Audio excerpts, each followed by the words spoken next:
O Túnel, Casa de Papel Brasil. O maior roubo que nunca aconteceu. Canal Investigação Criminal. Ai, ai, em primeira mão pros senhores, buraco do caralho. Pode mandar no grupo do buraco? Ainda não.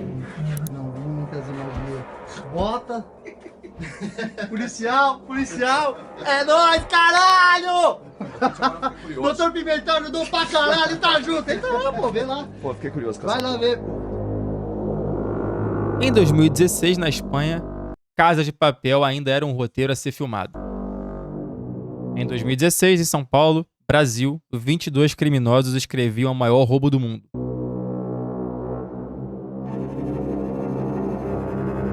Que nunca aconteceu. Todo grande crime, alguém sabe. Sempre alguém sabe. Um pouquinho da informação a polícia tem. Alguma coisa está acontecendo. Só pra ver, porque agora eu fiquei curioso. Quero levar as fotos. Vai lá, doutor. Não, os Esse caras aqui eu vou te fudidos, mandar né? de exclusividade. Manda aí, porque isso aí vai pra história. Vai, só que tem que virar livro. Vai, é verdade. Tem que virar livro essa porra, você é louco? No final de 2016, a gente já tinha a informação que um grande crime aconteceria por intermédio aí da utilização de um túnel. O negócio é não, né? Tanto que existia a possibilidade de ser na virada do ano, no feriado de Natal. Por quê? Para os criminosos conseguirem um pouquinho mais de tempo. Então a gente estava nessa expectativa.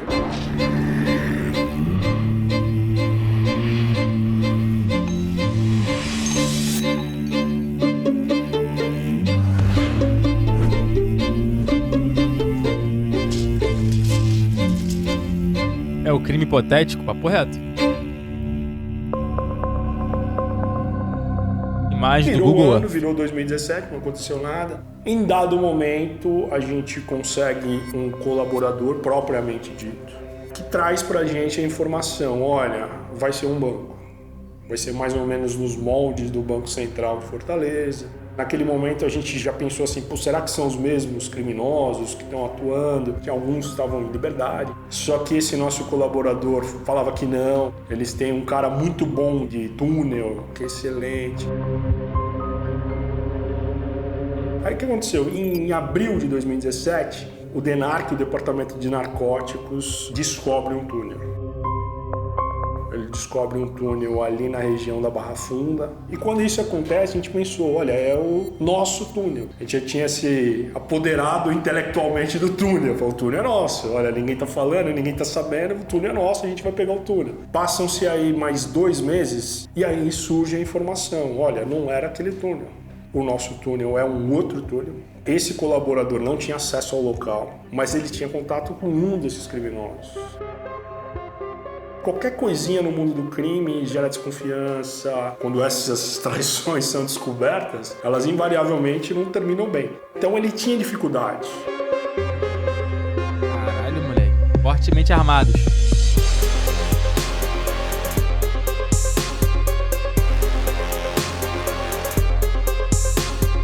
Eu era titular da Delegacia de Roubo a Bancos, do DEIC. Nós estávamos monitorando quadrilhas que começaram a vir para São Paulo, que são conhecidas como caixeiros. Eles vêm para fazer corte nas máquinas de caixa eletrônico. Então eles cortam com serra-copo, ou agora estava uma quadrilha, na época estava uma quadrilha mais moderna, que ela cortava com plasma. É um maçarico de plasma com muito oxigênio, ele acaba fazendo um corte muito rápido. E nós estávamos monitorando essa quadrilha, nós conseguimos descobrir um envolvido nessa quadrilha que estava residindo na Praia Grande.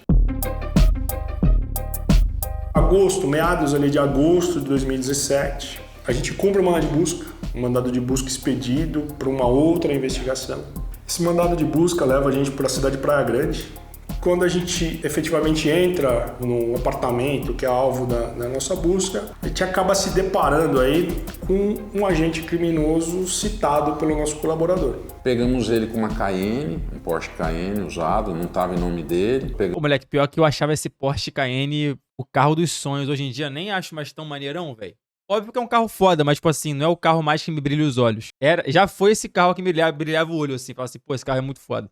Hoje em dia não é mais. Temos um monte de material usado para esses furtos, uma máquina de plasma. As que a gente tinha apreendido eram todas muito grandes, tinha umas que precisavam de uma van para carregar. A que a gente encontrou com ele era do tamanho de um computador. E várias serras, muito material para corte. A gente já ficou surpreso com a inovação tecnológica. E assim, era um negócio que fugia um pouco ali do métier do roubo a banco, mesmo dos caixas eletrônicos. Aquelas ferramentas não combinavam muito com o perfil de criminoso. Na hora a gente startou, falou, putz, esse cara é aquele cara da investigação do túnel. E aí, como é que a gente vai trabalhar isso? Os caras vão ficar preso? Ele necessariamente tem que ficar preso?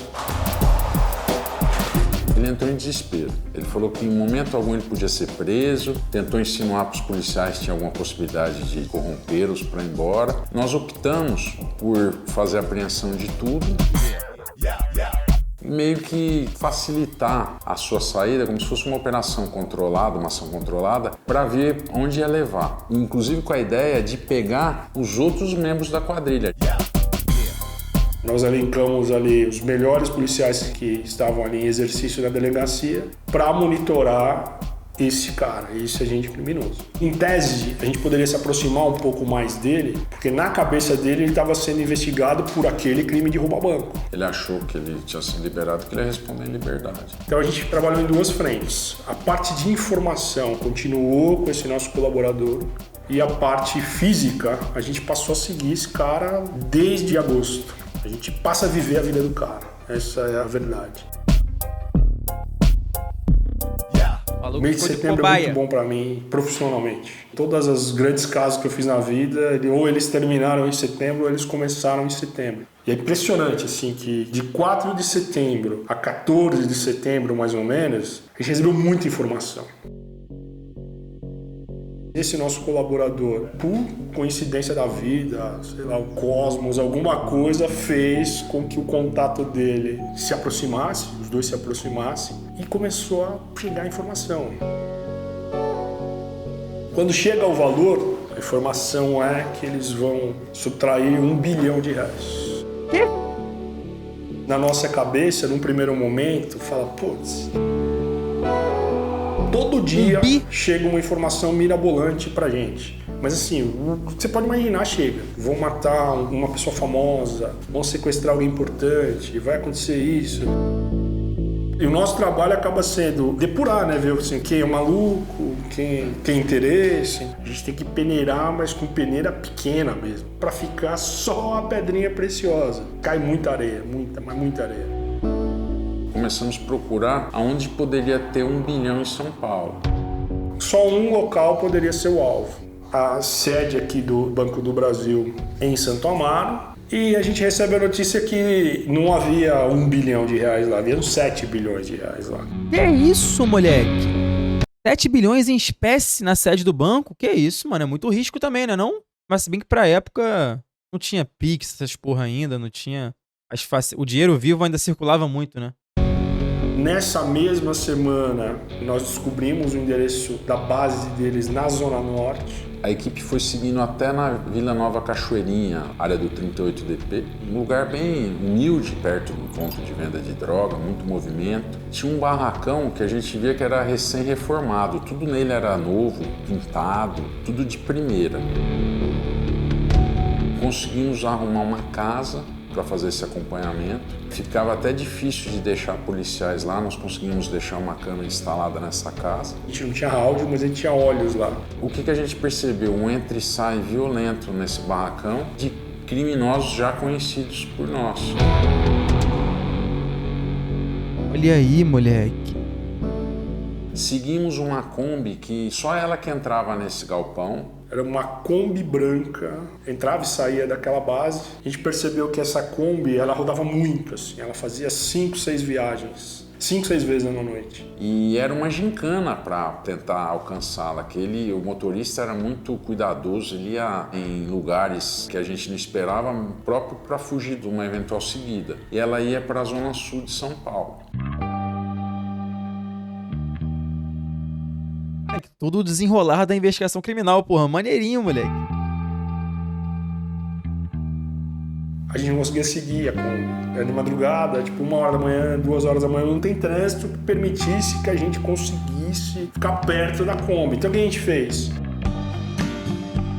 A gente colocou 7 veículos espalhados ali pela cidade, porque a gente sabia mais ou menos o alvo, a gente não tinha certeza absoluta. Vamos tentar pela Marginal? Vamos. Então a gente espalhava os veículos.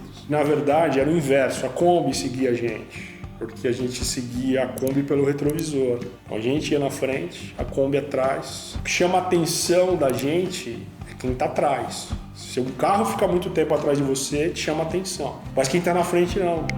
É verdade. É verdade. É verdade. Se fosse um policial por veículo, porque na cabeça do criminoso, um cara sozinho, a chance de ser policial diminui, porque sempre tem no imaginário que o policial trabalha ele e o parceiro. Então eles não desconfiaram. E a gente conseguiu seguir. E se a Kombi virar, provavelmente eles planejaram as rotas de saída da Kombi do caminho correto com outro carro na frente para vigiar. Imagino E eu. até, assim, a 1 quarteirão. Só que aí as ruas ficam muito estreitas. Então a gente sabia que era lá, só que a gente não tinha a casa de onde partiu o túnel. Na Marginal, quando a gente desce ali para a Zona Sul, salvo engano, eu não tenho certeza, mas acho que é a Ponte Transamérica, que você faz uma rotatória, desce, aí quando desce, a gente já tinha deixado um carro nosso do outro lado, esperando a Kombi fazer essa rotatória e descer para o nosso lado. Só que quando ela vira na Verbo Divino, ela passa pela frente do Banco do Brasil e continua, e vira à direita, aí a gente não conseguia mais ir atrás. Se a gente fosse atrás, o que ia acontecer? Ele ia desconfiar. Então o que a gente fez? A gente sabia onde eles entravam, sabia que ele entraria ali na Verbo Divino e pegaria a direita. No dia seguinte, a gente deixou todo mundo lá com os carros parados, esperando ele virar à direita. Ele vira à direita e à esquerda e entra na casa. Então a gente já sabia onde era. A gente perdeu não, na verdade a gente trabalhou ali 4, 5 dias para descobrir onde era a casa.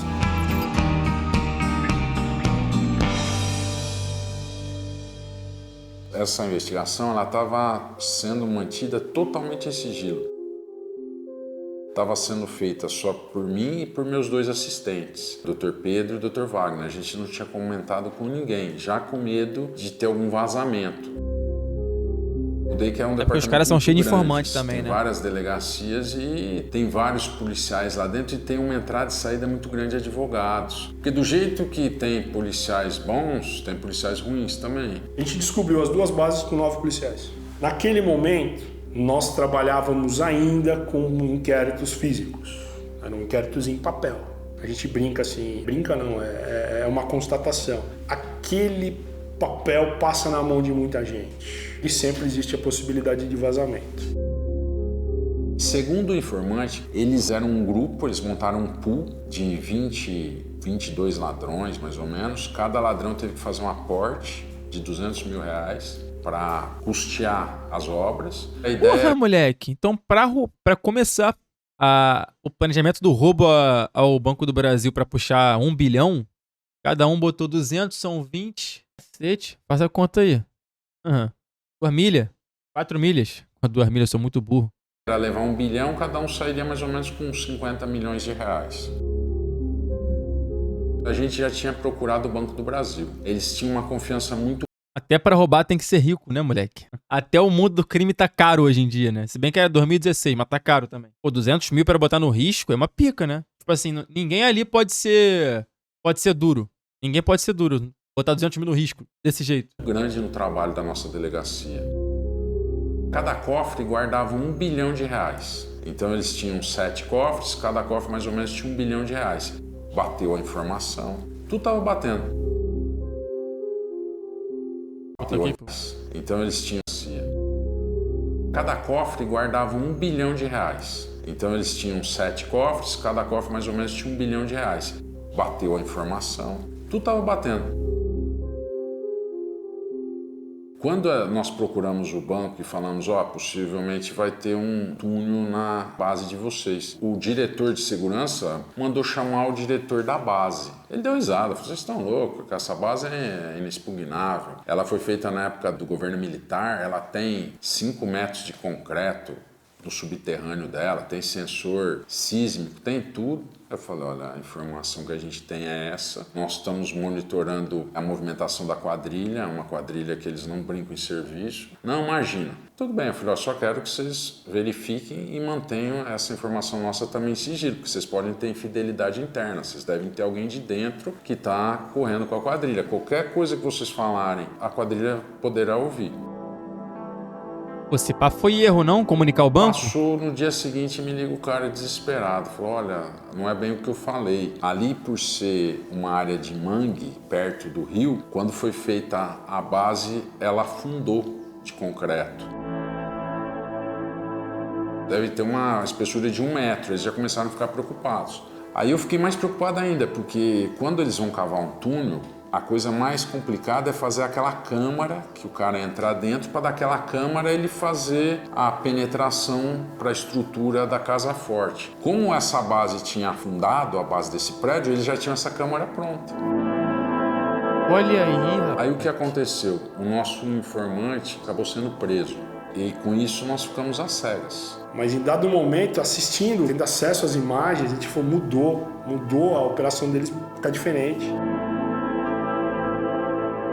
O veículo parou de andar, então a gente olhou e falou, pô, alguma coisa aconteceu. E na casa, foi uma pessoa diferente, ficou sozinha na casa o tempo inteiro. E em dado momento ela limpa o quintal, assim, que a gente imaginou, tá limpa a casa. A movimentação na base norte parou e na sul acabou também. Então tá pronto, o túnel tá pronto. Para chegar da Verbo Divino até o banco, não é um Mas trabalho em quanto tempo ficou pronto esse túnel? tão custoso para quem é especialista em confecção de túneis. Não é um trabalho tão técnico. Quando você chega embaixo, aí você troca de figura, tem que ter um cara bom embaixo. O túnel ele tinha alguns metros da casa até a rede de água pluvial, que é de água de chuva. Tinha uma parte que ela era bem estreita, era como se fosse aquela manilha que a gente vê na rua de concreto. Aí chegava uma hora, ela caía e era uma galeria quadrada, e dava até pra gente ficar praticamente em pé dentro dela. Aí depois eles andaram mais de meio quilômetro por essa galeria de água pluvial. Aí eles saíram de novo quebrando a parede e cavavam embaixo do Banco do Brasil, cavaram mais ou menos, eu acho que uns 30 metros, mais ou menos 40 metros, até chegar embaixo do cofre. A gente conseguiu contato com engenheiros que conheciam muito bem ali os mapas fluviais. Disseram pra gente o seguinte, olha, não dá pra deixar entrar. Se entrar, vocês não pegam mais. Se entrou, meu túnel acabou. Como ali é muito próximo da Marginal, eram muito largas as galerias. Eles podem sair pra tudo quanto é lado. E tem um diferencial. Eles estão acostumados àquele ambiente. Porque bem ou mal, eles estavam lá desde junho. Os caras são artistas. Aí assim, a gente conseguiu colocar um policial nosso lá dentro, só pra ter certeza que não dava. Ele andou dentro da galeria. Ele voltou e disse, não dá. Como eles estão andando lá há muito tempo, a gente partiu do pressuposto que eles conheciam muito bem ali. E a gente não. Tem o que a gente chama de tatuzeiro, né, na gíria policial. São os caras acostumados a fazer túnel. É o tatu.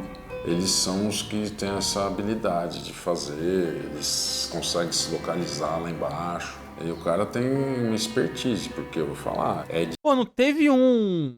Mano, não sei se foi o El Chapo ou se foi o... Foi o El Chapo, eu acho, não foi? Que ele saiu da prisão por um túnel? A gente viu o documentário? Foi o El Chapo, né? Construíram um túnel até ele e ele conseguiu sair. Uma doideira absoluta, moleque. É foda, filho. O túnel é uma pica, mano. Mas assim, é uma ideia que você não dá nada e fala assim, pô, isso aí só acontece em filme. Porra nenhuma, mano. Os caras. difícil de trabalhar lá dentro, quente, sujo, insalubre, tem que ser diferenciado para fazer um negócio desse.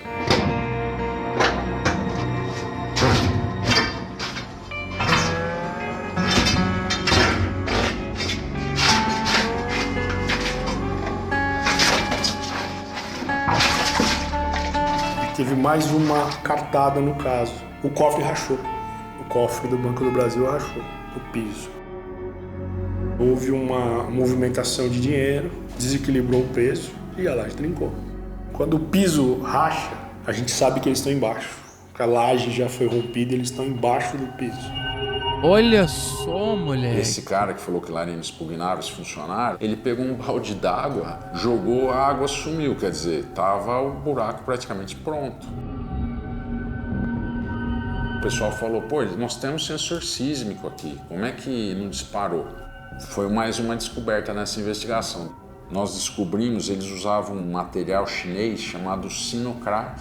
É um cimento expansivo que é para fazer demolição em lugar que não pode ter explosão.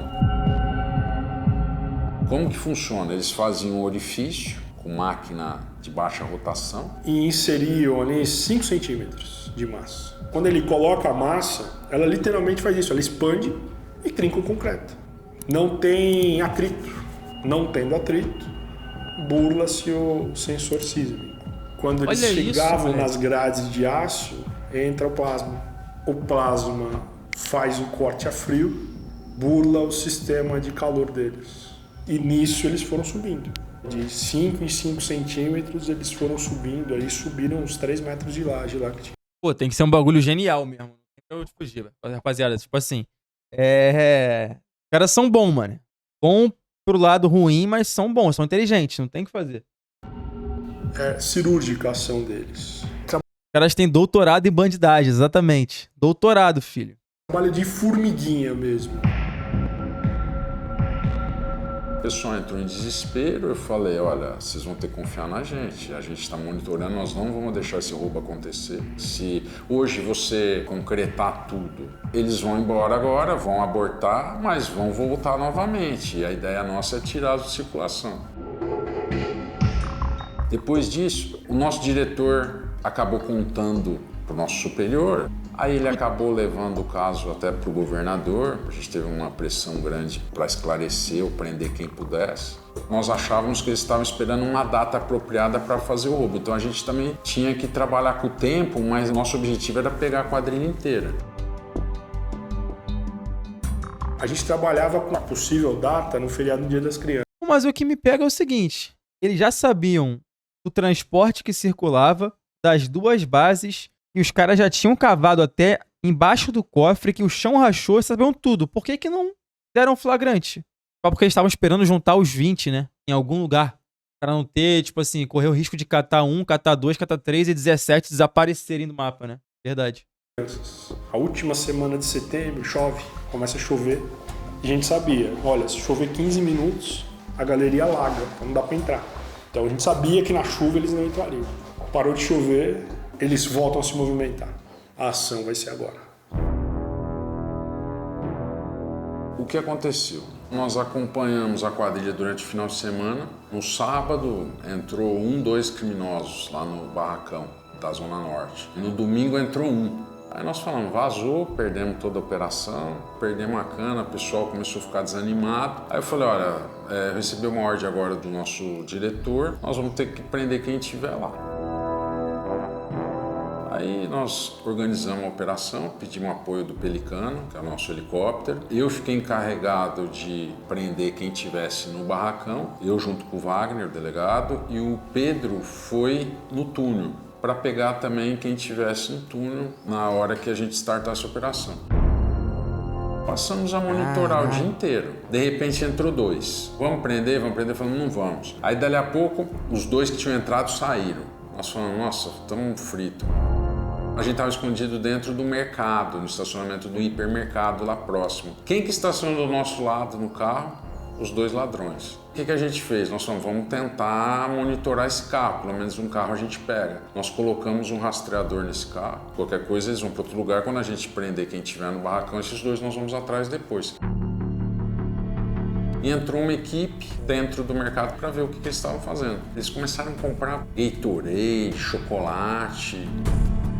Quando eles começaram a comprar isso, nós nos animamos. Falamos, mas eles vão continuar trabalhando. Dali a pouco, 100%, os 2 voltaram pro barracão. Aí dali a pouco, entrou mais 1 no barracão, entrou mais 2, entrou outro. É hoje, né? Eu falei, vamos pegar quem tiver, a gente acaba com isso aí. Quem a gente conseguir prender, já estamos no lucro. Quando eu comecei a acionar o helicóptero para posicionar todo mundo, porque o helicóptero tem que decolar do Campo de Marte para ir para lá, parece coisa de Deus. Começou a entrar ladrão, entrou 1, entrou 2. Aí nós falamos, então vamos. Caralho, Quando até moleque. eu subi lá de onde eu tava escondido com a minha equipe, a gente praticamente estourar a porta e invadir, tinham 16 criminosos lá dentro. Demos ordens de prisão para todo mundo, fizemos flagrante em todos, né, por organização criminosa. Acionamos o Pedro estourou a porta lá da casa e descobriu o túnel. Aí nós vimos a dimensão do túnel, o tamanho do túnel. Olha isso, moleque. A estrutura do túnel. Para ter ideia, eles tinham lâmpadas de LED para usar na cabeça durante a escavação, várias. Luvas várias. Eles tinham tipo um almoxarifado de coisa lá. Roupa para você Joelheira, entrar dentro olha de isso. água e não se molhar. Uma roupa de borracha, ela vai até o peito. A pessoa praticamente veste ela. É uma bota já junto com a roupa. Cada criminoso tinha a sua. Então todos tiveram que ajudar a cavar, todos tiveram que ajudar a fazer algum tipo de trabalho. Moleque, mó túnelzão, filho. Cara, tão foda lá, mano. Tira um balde e os caras filmam. Tira um balde e os caras filmam. Aí. Já vai pegando esse daí que tá aí, já pode pôr aí dentro. Só tem nós aqui. Aham. E essa bateria aqui? Pode levar. Deve ser Depois insalubre nós esse lugar descobrimos mesmo. Como né? é que ia ser o roubo? Eles iam pegar um fim de semana, uma sexta-feira, que o cofre é fechado na sexta-feira às 17 horas, só é aberto na segunda-feira às 8 da manhã. O que eles iam fazer? Eles iam ter alguma infidelidade interna, eles iam espelhar a câmera de vídeo interna do cofre. Então, quem estivesse vendo o monitoramento, que o monitoramento era feito por Brasília, ia ver o cofre intacto. Só que aí eles iam trabalhar o final de semana inteiro. Aí, doutor, é o carrinho aí, um dos carrinhos pronto lá, ó. O carrinho tava pronto já com as rodinhas, ó. Os ferros aqui, ó. Pra fazer o trilho, ó. E mais rodinha ali em cima, ia ter que fazer mais carrinho. Mano, de Pra cinema levar parada, esse moleque. dinheiro, que são R$1 bilhão, é muito dinheiro. É quase uma sala dessa de dinheiro. Dentro do barracão nós achamos a estrutura de trilho que eles estavam montando, achamos várias máquinas para construir esses trilhos. Eles montaram uma linha férrea, mais de 500 metros de linha férrea para passar dentro da galeria de água pluvial para chegar até a casa onde eles iam fugir com o dinheiro. Cada viagem do vagão caberia, acho que R$200 mil. Imagina quantas viagens, quantos vagões precisavam para levar R$1 bilhão. Eles sairiam ali do túnel. 5 do viagens, Brasil, né? E não retornariam para a Zona Norte. Tinha uma terceira base. Eles iam ter uma escolta armada, eles iam contratar alguns criminosos para fazer a escolta armada, para eles levarem esse dinheiro de lá até Pirituba. Pirituba tinha um galpão com vários carros lá dentro. Eram todos carros roubados. Todos foram submetidos aí a reconhecimento por parte das vítimas dos roubos, mas eles realmente compraram esses carros roubados. Isso fez com que eles respondessem aí pela prática de 7 receptações, salvo engano. Cada pariu. membro da quadrilha, 2 membros da quadrilha, ia fugir num carro daquele com o seu quinhão. Essa era a dinâmica do crime. A nossa preocupação maior era nunca deixar que o crime ocorresse. Por quê? Tem um crime de furto, que é subtrair para silprar a outra em coisa alheia móvel. Você deixou seu celular em cima da mesa, foi ao banheiro do restaurante, eu passo, pego esse celular e levo embora. O roubo já tem que ter violência ou grave ameaça, é a diferença do furto e roubo. Na verdade, eles estavam fazendo um furto de dinheiro. Quando fossem sair com o dinheiro, eles iam ter uma escolta armada e qualquer pessoa que impedisse, uma Viraria polícia roubo, que né? abordasse, um comando na rua, eles iam partir para o ataque, matar quem estivesse na frente. Então, de furto ia se transformar em um roubo. Quando a gente tem essa informação, nós assumimos a responsabilidade de evitar com que o crime acontecesse. Não ia acontecer. Para preservar a vida aí dos policiais ali que chegariam no primeiro momento, policial que está patrulhando sem saber o que está acontecendo e atender uma ocorrência em tese de furto, de invasão e morrer numa ação dessa porque eles seriam recebidos a bala. A gente garantia na confiança. Olha, não vai acontecer. Por que não vai acontecer? Porque a gente não vai deixar. Só que o imponderável poderia estar pro lado deles. E esse dinheiro não sairia ali do Banco do Brasil para uma outra instituição. A gente sabe para onde o dinheiro iria. O dinheiro iria para o tráfico de droga. A maioria desses criminosos, a maioria investe em tráfico de drogas, porque é um jeito de ter um retorno muito rápido e muito alto. O cara investe no tráfico, em pouco tempo ele consegue até dobrar o capital. Imagina 1 bilhão injetado no crime. Em pouco tempo dobra, mané. Como é que funciona esse investimento no tráfico, vocês que são investidores aí do chat? Não que eu tenha me interessado, só sou curioso, né? Eu acho que eu sou traficante. Tranquilamente eu tenho convicção que você não é. Até porque o seu nome aqui na Kik é Tropa_Mama Peitinho 2026. Então assim, é impossível que você, Tropa Mama Peitinho 2026, seja um traficante no chat. É impossível. A gente trabalhava ali com uma ideia, uma conta básica, que eles conseguiriam multiplicar o dinheiro por 9 vezes. 1 bilhão multiplicado por 9, teria muito dinheiro na mão desses caras. A gente não pode deixar esses caras com tanto dinheiro na mão, porque o poderio deles aumentaria muito.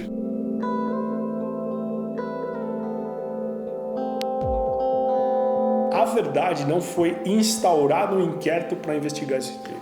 Vamos trabalhar na rua com eles. O trabalho vai ser dentro da legalidade, a gente não vai cometer nenhum tipo de arbitrariedade, nada. Foi um trabalho de levantamento de informações. Ele se torna jurídico, ele se torna processual quando os 16 são abordados na Zona Norte. A partir do momento que eles são localizados e presos, a gente muda de patamar. A maioria é integrantes da facção criminosa do PCC.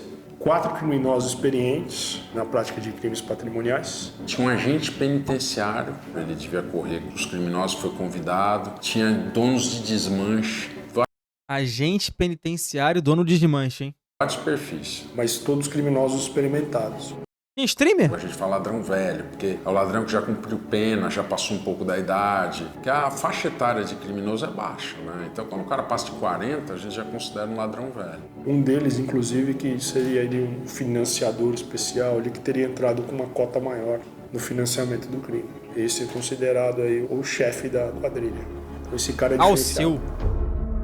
Nós tivemos uma preocupação muito grande de preservar o local. Ninguém entrava lá dentro se não estivesse usando luva nem protetores para o pé. O Instituto Criminalística de São Paulo fez uma perícia maravilhosa. O trabalho pericial feito foi fantástico. Assim, o trabalho de preservação foi perfeito. A gente teria que provar que aqueles envolvidos, os suspeitos que nós prendemos, eles que tinham feito aquele túnel, eles eram uma organização criminosa e eles iam praticar esse roubo. Mas é mole, né? Porque provar isso aí? Nós não pegamos ninguém dentro do túnel. Nós pegamos os criminosos a 30 quilômetros do túnel. Cara, é verdade, moleque, a gente é tinha verdade. a imagem deles na Zona Norte. Então, assim, em tese, poderia ser um ponto de encontro deles ali na Zona Norte. Na Antônio Buzo, a gente não tinha imagem deles na Antônio Buzo. Então, assim, formalmente, eles apresentam uma versão estapafúrdia ali, de que todos estariam ali para um encontro futebolístico ali de segunda-feira. Falando que não, que eles estavam ali para jogar bola. Que eles eram um time, eles se encontraram para jogar bola, só que eles não tinham nada. Ninguém tava de tênis para jogar bola, ninguém tava de shorts, não tinha uniforme. Então a gente viu que era uma mentira. Um dos advogados chegou a dizer, assim, abertamente, que todos seriam libertados na custódia, que a gente não tinha nada, que a polícia não tinha elemento nenhum contra eles. A gente tomou cuidado aí durante a formalização da prisão em flagrante. Eu fiz uma pergunta para todos. Vocês conhecem essa casa? Vocês já tiveram nessa casa? Todos foram uníssonos ali em dizer não, a gente nunca foi nesse lugar. A conta de luz da rua Antônio Buzo, número 57, estava aberta no laptop. Assim. E a gente chega, olha, bate o olho e fala, putz, é a conta de lá. Se você falar para mim, não, isso foram os policiais que colocaram, eu derrubo isso em 5 minutos. Porque uma perícia simples constata o momento que aquele documento foi inserido no computador, no HD do computador dele ali. Nos celulares de alguns criminosos, nós achamos filmagens deles confeccionando os trilhos, inclusive eles com um trilho que tinha o diâmetro da galeria de água pluvial, para ver se cabia a espessura de passar um homem ali dentro. Que doideira, moleque. Um deles que está andando dentro da galeria para respirar, porque ele tinha que respirar pelo bueiro. E aí ele viu uma moto passando, ele fez a filmagem, acho que para mostrar para alguém. Tem bandido que gosta, conta vantagem. Né? Vou mostrar para alguém, mostrar para namorada.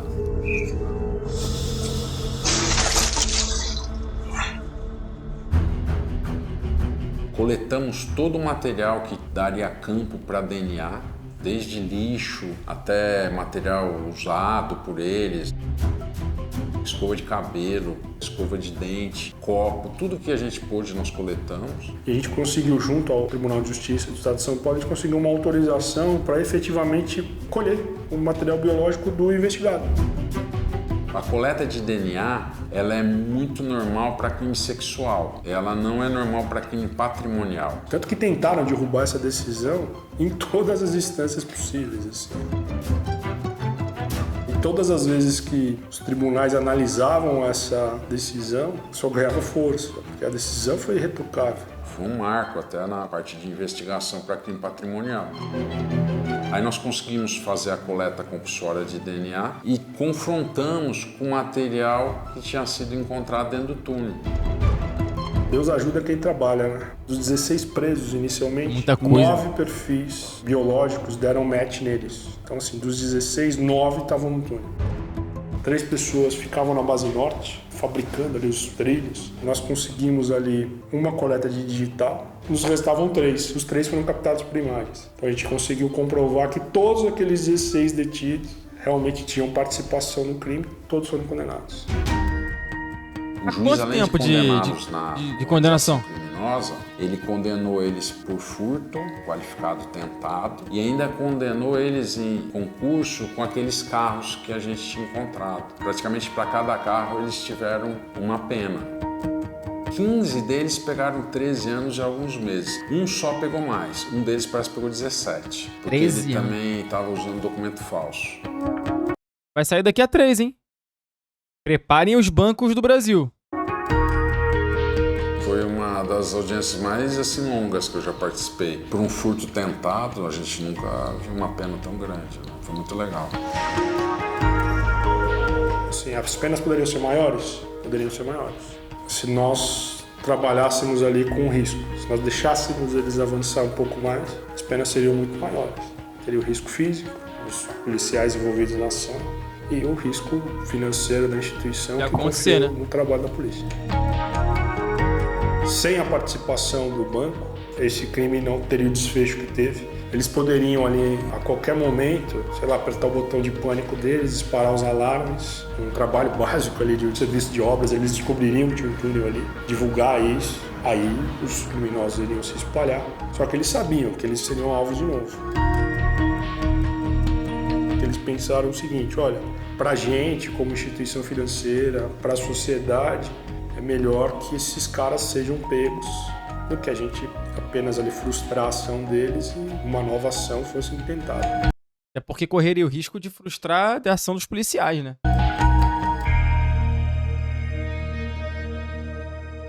Dá uma merda, os caras saem com dinheiro, fodeu. Informações para a agência bancária, eles não conseguiram descobrir quem era, no caso, que estava junto com a quadrilha dentro do banco.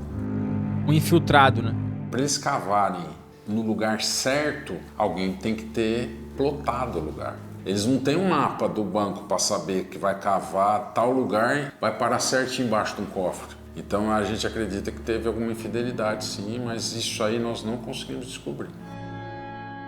Tem alguns que na época não tinham sido identificados, mas o DNA coletado estão caindo agora. Uma mulher, ela cometeu acho que outro delito, foi coletado o DNA, deu match. Um outro criminoso que praticou um furto qualificado em instituição bancária, o DNA dele deu match também. Porque se fosse baseado no que o informante falou... tem 4 faltando desses 20, né? 16 foram capturados, faltando 4.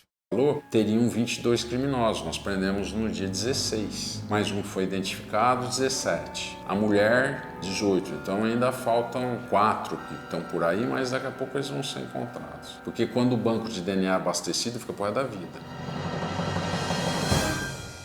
Depois que a quadrilha foi toda presa, eles concretaram tudo. Foi concretado o túnel todo e até praticamente dentro dessa câmara lá, foi tudo tampado. O mesmo dia que concretou embaixo do banco, concretou na casa também. 3h09 da tarde, dia 30 de novembro. Esses criminosos, eles têm um relacionamento com nós, policiais, diferente. Eles conversam com a gente consegue manter um diálogo com eles, porque eles realmente já estão num outro nível.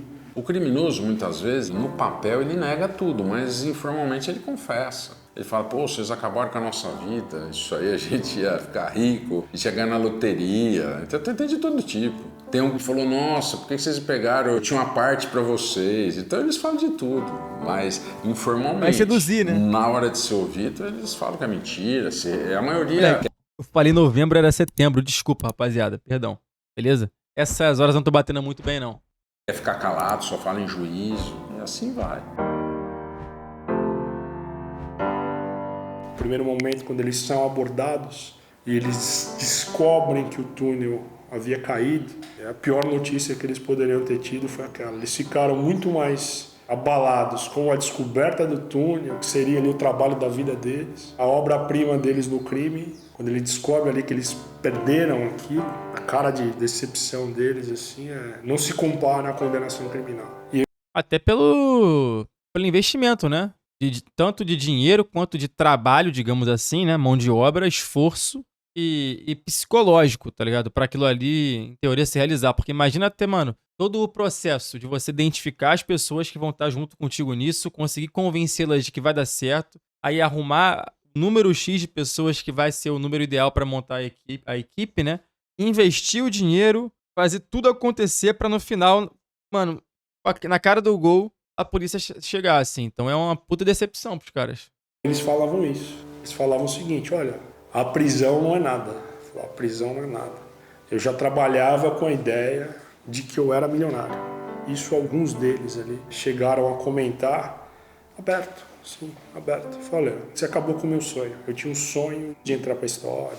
Nós não contávamos com a possibilidade da nossa ação ter sido frustrada. Na verdade, assim, o que a gente prometeu, a gente conseguiu entregar. Ninguém vai se machucar e ninguém vai ter dinheiro. Então foi um trabalho muito gratificante. Depois que a gente foi fazer o estudo, nós descobrimos que ia ser o maior roubo do mundo. Eles iam levar R$1 bilhão. Maior roubo do mundo. A gente não tinha ideia dessa dimensão. Então, já teve algum roubo maior do que esse depois de 2016 ou não? Algum roubo sinistro? a gente acabou mirando numa coisa e acertando noutra muito maior. Putz, é o maior roubo do mundo. Aí você imagina que carro que esses caras usavam, o que eles usavam? Eles usavam uma boa e velha Kombi branca. Era a Kombi, velho. Então, essa, em resumo, foi a investigação. Pô, videozão, moleque, de verdade, cara. Foi irado ver o depoimento dos policiais delegados envolvidos no processo, mano. Assim, pra descobrir como eles conseguiram neutralizar a quadrilha e como foi o passo a passo de conseguir desmembrar isso. Pô, maneiro, mano. Maneiro, de verdade.